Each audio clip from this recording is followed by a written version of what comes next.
Hello everyone, welcome back to my another mini vlog. আজি ৰাতিপুৱাৰ পৰাই ভিক্ষণ ব্যস্ত অকল মই নহয় ঘৰখনৰ গোটেই কেইটা মানুহ এয়া দেখিছেনে আজি সৰহকৈ আটা মঠিছো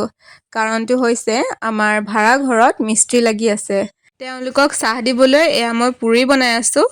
গোটেই কেইটা মানুহ ইমানে ব্যস্ত যে কোনেও কাকো হেল্প কৰিবলৈও সময় নাই যেতিয়া আমাৰ বেছিকৈ কাম ওলাই তেতিয়া লৰা ছোৱালীৰ উৎপাতবোৰ বেছি হয় সেই কাৰণে উপায় নাপায় জিলমিলক বুকুচাতে বান্ধি লৈছো বাপেকে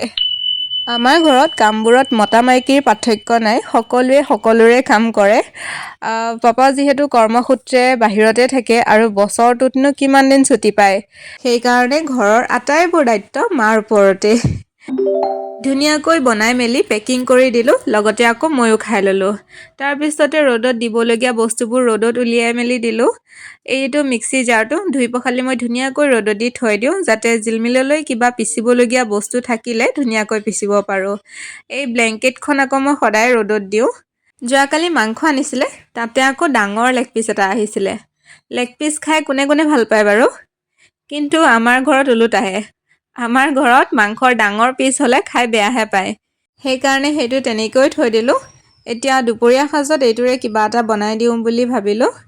কিন্তু দুখৰ বিষয় যে ভিডিঅ'হে কৰিবলৈ নহ'লে খাই বৈও আজৰি হ'লোঁ পিছতহে মনত পৰিছে মই যে ভিডিঅ' বনাই আছিলোঁ